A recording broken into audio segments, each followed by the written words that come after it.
Bonjour, bonjour, bienvenue dans un nouveau vlog. Je recommence pour la 3e fois. La première fois, le micro n'a pas fonctionné, donc je l'ai enlevé. Deuxième fois, j'ai été cadrée jusqu'ici. Donc, je recommence. Je vous donne des nouvelles depuis mon opération. J'ai été opérée hier. Je suis arrivée à l'hôpital à 7 h le matin. Quand je suis arrivée, ils m'ont envoyé en imagerie médicale pour m'injecter un produit radioactif dans le sein. C'était 2 injections assez douloureuses d'un liquide bleu. Puis là, le technicien m'a expliqué que ce liquide-là serait comme absorbé par les ganglions pour aider la chirurgienne à se repérer pendant l'opération. Parce que moi, il devait m'enlever 2 ganglions qui étaient atteints de cellules cancéreuses et le ganglion sentinelle pour vérifier si toute ma chaîne de ganglions risquait d'être atteinte et l'enlever, mais seulement si c'était nécessaire.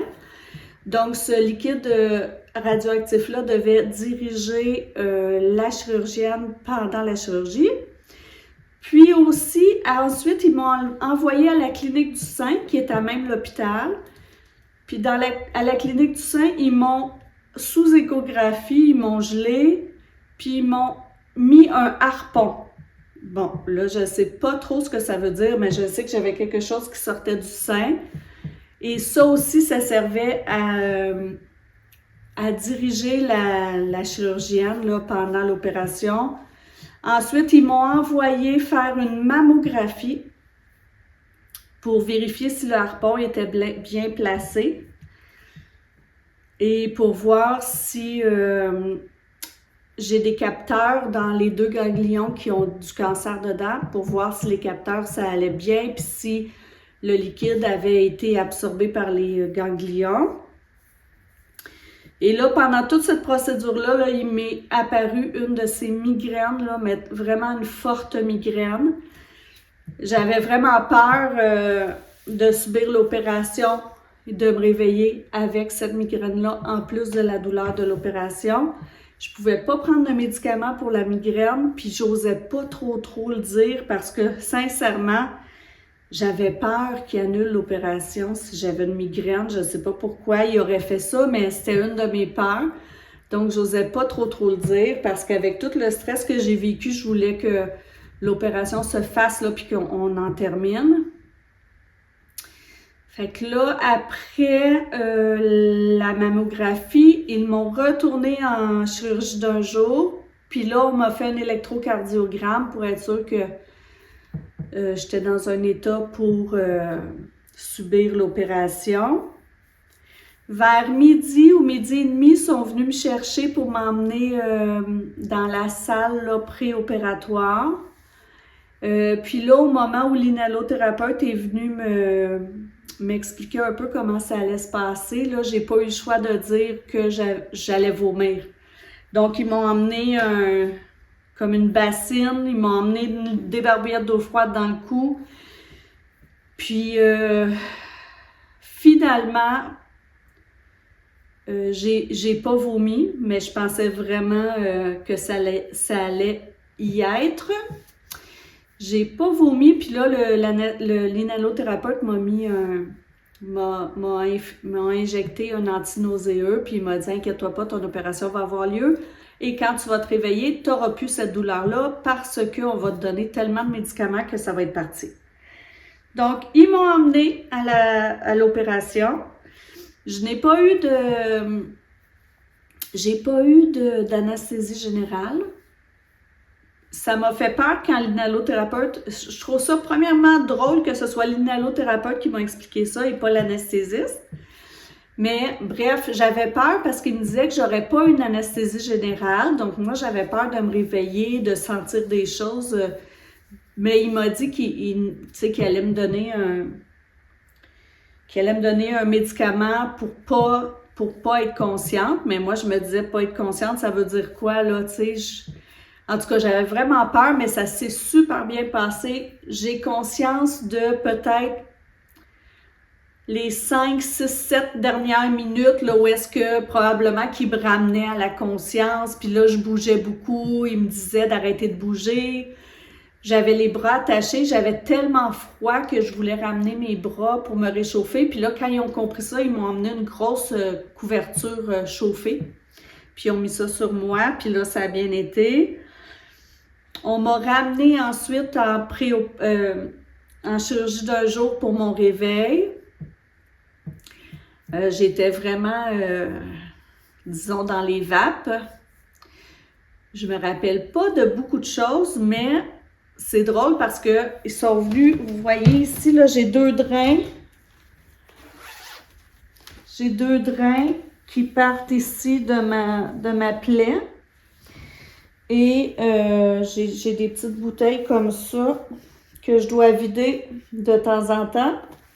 Je dois aussi mesurer le liquide que j'ai dans les drains parce que quand je vais en avoir moins de 30 ml par jour, là, il va falloir que je les fasse enlever. Mais bref, ils sont venus m'expliquer ça pendant que j'étais comme en salle de réveil. Puis ça, je m'en rappelle vraiment très bien. Probablement que mon cerveau il a capté que c'était une information importante parce que pour tout le reste, je me rappelle presque pas. Je me rappelle pas que mon chum m'a emmené en dehors de la chambre. Tu sais, j'étais en chaise roulante. Il m'a emmené dehors à l'entrée de l'hôpital. Puis après, il est allé chercher l'auto. Je me rappelle pas de ça. Je me rappelle être assis dehors un petit peu. Que j'avais très chaud, puis que ça me faisait du bien l'air frais. Ensuite, je suis entrée dans l'auto, ça je me rappelle. Après, je me rappelle de pas grand-chose. Mon chum, il est allé à la pharmacie chercher mes médicaments. Je me rappelle pas de ça. Il est allé à l'épicerie chercher une petite chose. Ça, je pense que j'ai dormi tout le long dans l'auto. Arrivée ici, je me suis réveillée. Je me rappelle qu'il m'a sorti de l'auto, je suis allée me coucher. Mais ce qui est bien avec le fait que j'ai pas eu d'anesthésie générale, c'est que j'ai eu aucune nausée. Même pas un début de, tu sais, même pas rien de nausée, là. Donc ça, c'était génial parce que, à part que j'étais dans les vapes, le réveil s'est super bien passé. On est arrivé ici vers 5 heures le soir, 17 heures. Puis vers 6 heures, 6h30, là, j'ai soupé. Donc, c'est génial parce que moi, habituellement, quand je me fais opérer puis que j'ai une anesthésie générale, ça m'est arrivé 2 fois. J'ai vomi à chaque fois, là, tout de suite en me réveillant, ce qui est assez désagréable parce que ça fait mal aux plaies de vomir. Donc là, ça ne m'est pas arrivé. Donc, c'est génial. J'ai bien dormi cette nuit. Je me réveillais à peu près aux 2 heures, mais pas à cause de la douleur, parce que pour pas faire de l'infodème, il faut que je dorme avec le bras surélevé. Donc, j'étais couchée sur le dos, le bras surélevé, puis de toute façon, ça me faisait trop mal pour tourner. Mais, trop mal, là, c'est relatif, là, je veux vous le dire. Donc, je pense que je me réveillais à peu près aux 2 heures parce que justement, la nuit, on est habitué de changer de position. Puis là, je ne pouvais pas changer de position, mais c'était pas la douleur qui me réveillait. Je voudrais dire à toutes les femmes qui vont subir une mastectomie totale que c'est vraiment pas une douleur intolérable. C'est vraiment tolérable avec les médicaments. Moi, on m'a dit, attends pas d'avoir mal pour prendre les médicaments. Pendant les 4 premiers jours, ils m'ont dit, prends ta morphine aux heures que c'est écrit sur la prescription. Pour le moment, je fais ça et c'est très, très tolérable, là. Quand j'étais enceinte, je me suis fait opérer pour un hémangiome géant au foie. Mon hémangiome était la grosseur d'un cantaloupe. Et ça, c'était vraiment quelque chose. La douleur, là, juste respirer me faisait mal. J'avais même développé un tic respiratoire. Là, je faisais... Parce que... Mais là, vous voyez, je peux respirer, ça me fait pas mal. c'est plus une douleur, je dirais, qui ressemble beaucoup à... Tu sais, quand on s'est beaucoup entraîné, là, ça ressemble plus à une douleur musculaire. J'imagine que parce qu'ils n'ont pas eu à couper les couches de muscles pour arriver aux organes. Tu sais, c'est extérieur, les seins. Fait que j'imagine qu'à cause de ça, c'est moins douloureux. Je dis pas que c'est pas douloureux, là, mais c'est vraiment moins pire que je pensais. Donc, à toutes les femmes qui vont subir cette opération-là, je le sais là, que c'est pas... quand même que je me serais fait dire ça, j'aurais été très stressée. Mais vous voyez, à cette heure-là, hier, là, j'étais même pas encore dans la salle d'opération. Et je suis en forme comme ça, là. Je peux marcher, je peux faire mes choses, je prends ma morphine, ça va bien. La seule chose que, là, pour le moment, ils m'ont dit pendant 10 jours de rien prendre de l'eau avec ma main, puis de ne pas conduire. Sinon, ben là, j'ai les drains qu'il faut que je vide à tous les jours jusqu'à temps que j'ai moins de 30 millilitres dans chaque bouteille. Quand je vais avoir moins de 30 millilitres, ils m'ont dit que je pourrais appeler pour les faire enlever. Pour vrai, là, ça va bien. Puis j'ai été tellement gâtée, tellement chanceuse. C'est dans ces moments-là qu'on voit que c'est fou comme on est bien entouré puis apprécié. J'ai eu tellement de messages, mon chum, il y a eu tellement de messages savoir comment ça allait que je suis vraiment reconnaissante. Là, demain, je pense que je vais trouver ça plus dur parce que demain, je vais faire enlever les pansements. Fait que je vais vraiment voir là, ma mutilation, comme on peut dire, que mon corps a changé puis que ça va être comme ça pour un bon bout jusqu'à la reconstruction. Mais vous savez, même la reconstruction, là, tu sais, moi, j'aurais plus de mamelon, là. Fait que c'est pas comme un vrai sein. Mais bon, au moins, il offre un service de tatouage. C'est une médecin ici au Québec qui fait des tatous juste pour les femmes qui ont eu un cancer du sein. Elle fait le tatou des mamelons. Puis c'est vraiment à s'y méprendre, là. J'ai vu des photos, fait que probablement que ça, un jour, je vais aller me faire ça. Puis comme c'est une médecin qui fait cet acte-là, c'est considéré comme un acte médical. Donc, c'est payé par le gouvernement. On est vraiment chanceux. Donc, ouais, fait que demain, je vais faire enlever mes pansements. Je pense que ça va être plus difficile psychologiquement, mais bon, au moins, je suis en vie. Et je voulais vous montrer que j'ai été gâtée. Alors, avant mon opération, la blonde de mon garçon m'a offert ceci. Un beau bouquet de tulipes. Faudrait que je les mette dans un autre vase pour qu'elle puisse qu'elle puisse s'épanouir. Et puis là, tantôt, là, j'ai eu une petite larme aussi parce que ça a sonné à la porte et c'est un fleuriste qui m'emmenait ceci. Une belle plante, un instant. Je ne l'ai pas encore déballée. Et ça, cette belle plante-là vient de l'amoureuse de Lily et de sa maman qui a eu elle aussi le cancer du sein avec un beau mot. Fait que je suis vraiment choyée, je suis vraiment reconnaissante. Alors voilà pour le moment, je vous redonnerai des nouvelles plus tard.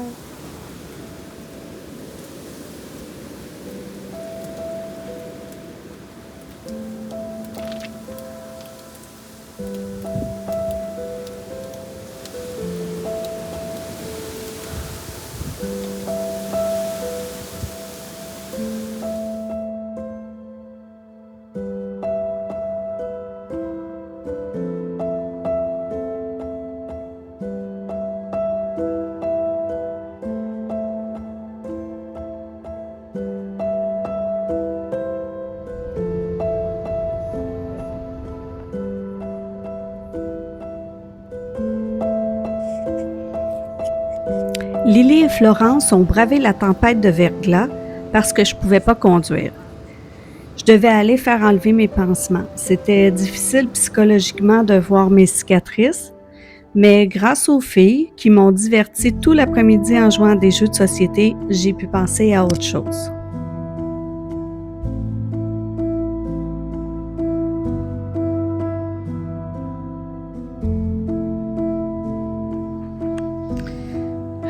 Salut, on est 2 jours, non, on est jeudi, donc le 3e jour après la mastectomie. La douleur, ça va assez bien, là, je vous dirais. Comme j'ai dit l'autre jour, ça se contrôle vraiment bien. Hier, je suis allée au CLSC pour enlever les pansements. Ouf! Ça, pour vrai, là, c'est quelque chose. De voir les dégâts, comme je pourrais dire. Donc ça m'a beaucoup ébranlée.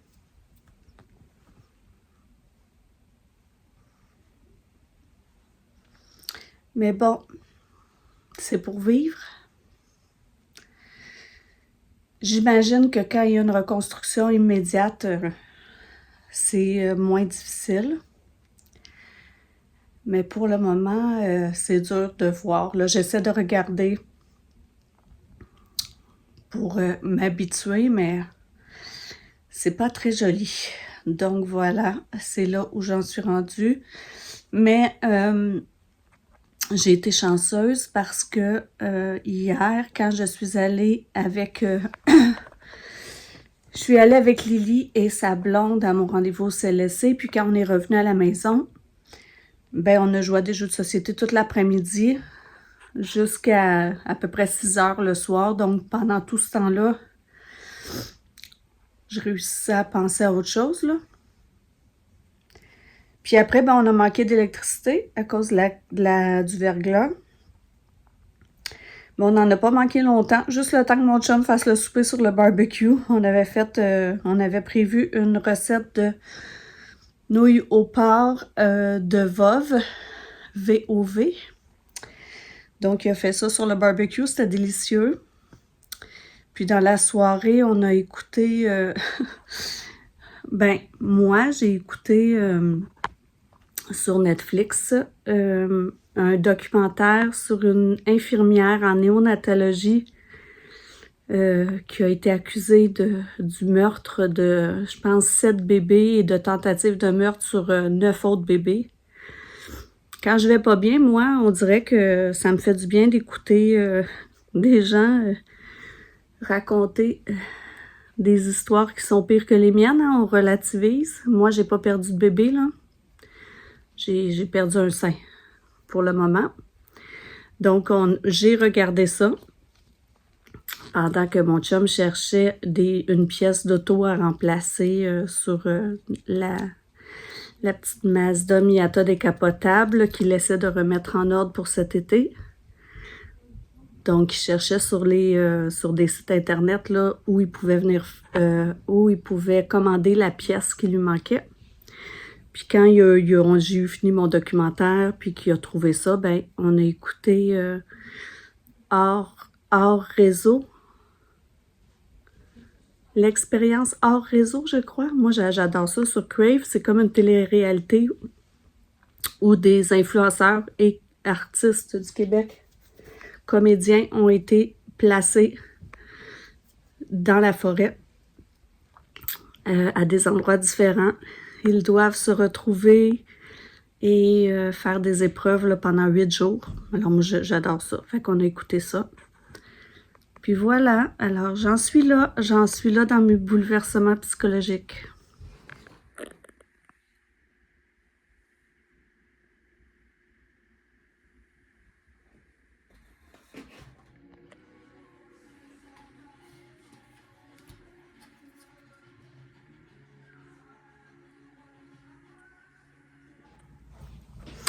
On est samedi, donc 5 jours après l'opération.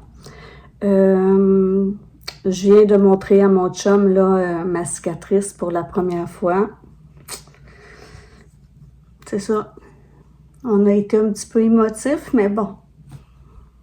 Je serai pas toujours comme ça, là. Hier, c'était une belle journée. En fait, j'ai fait du casse-tête toute la journée. Puis j'avais invité des amis à venir passer la soirée avec nous, donc, et à jouer à des jeux de société. Parce que là, j'avais vraiment besoin de voir du monde. Puis comme je vous dis, là, là je prends plus de morphine, je prends plus de médicaments. C'est ça, la douleur est tolérable. C'est juste que je peux pas ben lever mon bras plus vite que ça, là. Puis tu sais, c'est ça.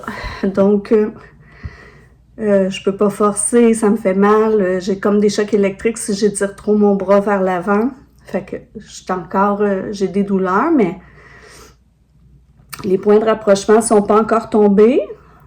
Mais aujourd'hui, je m'en vais au CLSC parce qu'il y a un drain qui fait moins de 30 ml par jour d'accumulation, là. Fait qu'ils vont m'enlever un drain. Donc, c'est pour ça que j'ai ce superbe chandail. Parce que je mets pas encore de soutien-gorge. Puis, j'ai chaud, désolée. Je mets pas encore de soutien-gorge. Puis là, ben comme je vais faire enlever mon drain, ben avec un chandail qui zip, je peux cacher un côté pendant qu'elle s'occupe du reste. Puis, ben j'en ai plus de chandail qui zip. Là, on a fait une brassée de lavage, mais ça, c'est le chandail de Lily. Donc, c'est pas très mon style, mais au moins, c'est pratique. Donc, c'est ça. Aujourd'hui, hier, on a joué à l'île des chats avec nos amis. Et puis, on est allé chercher du restaurant. Là. Les deux gars sont allés chercher du restaurant pour souper. Donc, ça fut une belle soirée, bien agréable. Puis, tu sais, c'est ça que je disais à mon chum, malgré que je suis comme mutilée, là, puis que quand je me vois, ça me fait de la peine. Mais tu sais, hier, là, on jouait à des jeux de société, puis ça changeait rien à ma vie, là, dans le sens que c'est ça. Je peux continuer d'avoir du plaisir pareil dans la vie, là. Fait que... Mais j'imagine que ça va prendre son temps, là, avant de processer dans ma tête. Donc, c'est ça. Donc, aujourd'hui, je m'en vais faire enlever un drain. Puis sinon, ben ça va être quand même assez tranquille. Et là, j'avais pigé. J'ai terminé mon livre.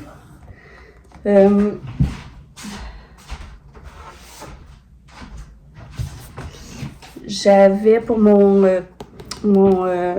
club de lecture le livre « L'hôtel du suicide » à lire.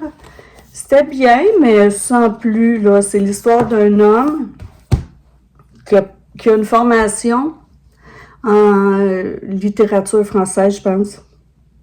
Il n'arrive pas à se trouver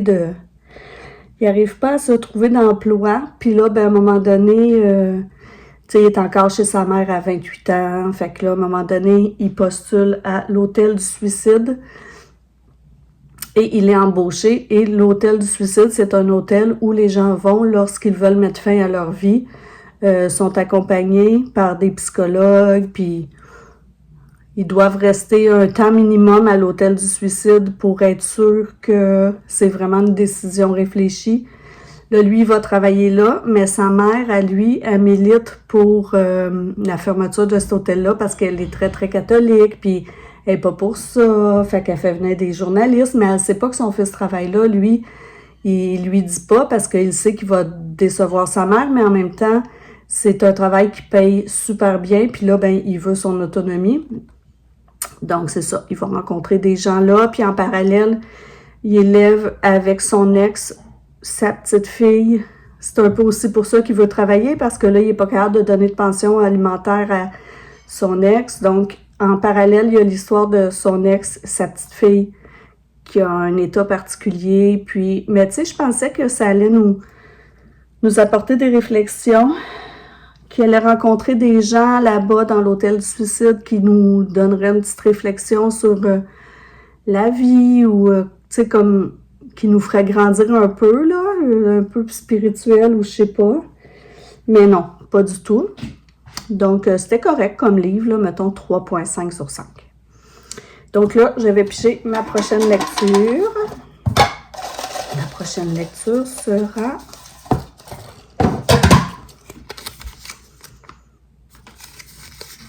La sentence. On dirait que ça me dit rien. Je vais aller chercher le livre.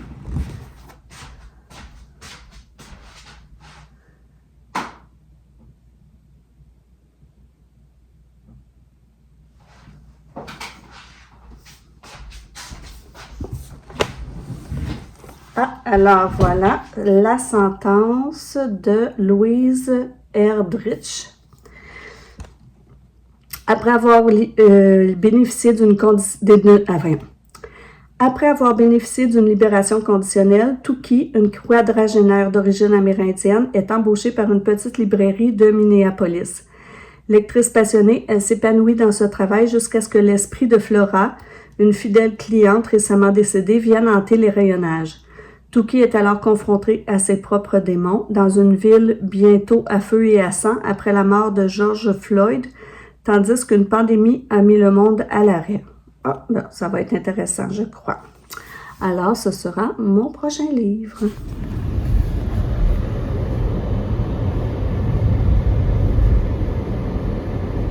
Mathis, t'as-tu envoyé des messages? Non.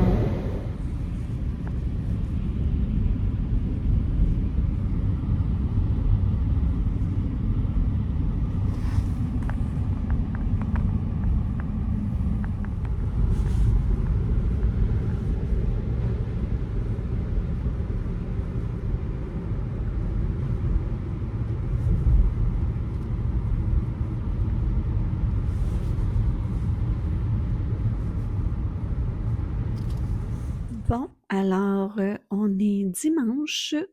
Hier, je suis allée faire enlever un drain au CLSC. Ça s'est super bien passé. Aujourd'hui, on est allé faire une petite marche là, de presque 3 km, mon chum puis moi. Qu'est-ce que j'ai fait? J'ai fait l'épicerie en ligne, le menu. On a dîné. Puis, en allant prendre notre marche, je suis arrêtée à la cabane à livres et j'ai pris 2 livres. Alors, j'ai pris Le sang des Mirabelles de Camille de Peretti et Cher connard de Virginie Despentes. Donc, j'ai écrit les 2 titres puis je les ai mis dans ma petite boîte pour piger un autre moment donné. Donc, voilà la première semaine post-opération. Ça s'est bien passé, beaucoup mieux que je pensais. Donc, j'espère que votre santé va bien. Moi, je vais vous laisser ici pour cette semaine. Je vous dis, faites un petit pouce, abonnez-vous. J'ai eu 300 abonnés pendant 2 heures, je crois. Donc, si ça vous tente d'être le 300e, abonnez-vous. Merci.